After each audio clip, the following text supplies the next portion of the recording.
अस्सलाम वालेकुम respected viewers. FPSC की कुछ अपडेट्स हैं जो कि इंस्पेक्टर इनलैंड रेवेन्यू की जो जॉब्स आई थी उनके मुतालिक हैं, और कुछ कैंडिडेट्स के सवालात हैं, जैसे कि जिन लोगों ने रिटन टेस्ट पास किया था क्या सभी का इंटरव्यू होगा, और दूसरा ये कि इंटरव्यू की लिस्ट एफपीएससी कब तक जारी करेगा। तो शुरू करते हैं सबसे ज़्यादा पूछे जाने वाले सवाल से कि क्या जिन लोगों ने रिटन टेस्ट पास किया है, जो कि 1949 लोग हैं, क्या ये सभी लोग इंटरव्यू के लिए अहल हैं और क्या इन सभी का इंटरव्यू होगा। तो ऐसा नहीं है, इन सभी लोगों का इंटरव्यू नहीं होगा।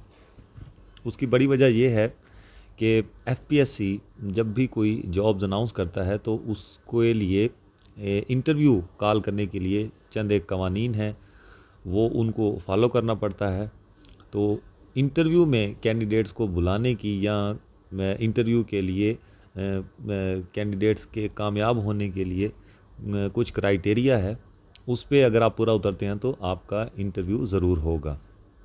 और वो उनकी पॉलिसी ये है, जैसे कि आप सबको मालूम है कि इंस्पेक्टर इनलैंड रेवेन्यू की 492 वैकेंसीज़ अनाउंस हुई थी, जिसमें 37 जो जॉब्स थी वो ओपन मेरिट पे थी, 240 इंक्लूडिंग माइनॉरिटी एंड वुमेन वो पंजाब की थी, और 58 including minorities and women Sindh rural की थी।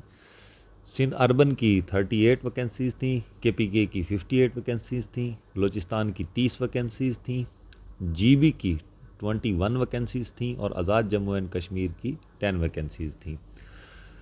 तो अब इंटरव्यू के लिए जो सिलेक्शन की जाएगी वो उसका रूल ऑफ थंब ये है कि 37 वैकेंसीज़ जो कि ओपन मेरिट पे हैं, जो कि ऑल ओवर पाकिस्तान के लिए होती हैं, ओपन मेरिट सीट्स के लिए हर सीट के अगेंस्ट 5 लोगों को इंटरव्यू के लिए कॉल की जाती है, और 37 ज़रा 5 तो ये 185 लोग बनते हैं जिनको ओपन मेरिट के तहत इंटरव्यू के लिए कॉल की जाएगी, इर्रिस्पेक्टिव के वो किसी भी सूबे से बिलोंग करते हैं।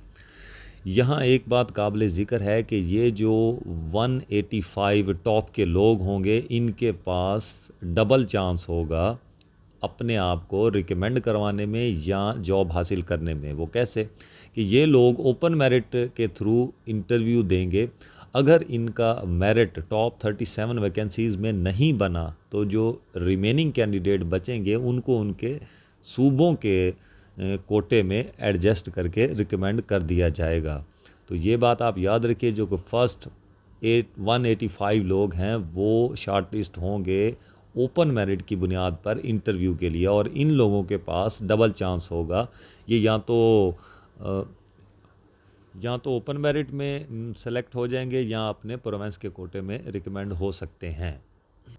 उसके बाद पंजाब की 240 वैकेंसीज़ थी, और सूबे की जितनी भी वैकेंसीज़ होती हैं उसका हिसाब ये होता है कि एक सीट पे 3 लोगों को इंटरव्यू के लिए बुलाया जाता है।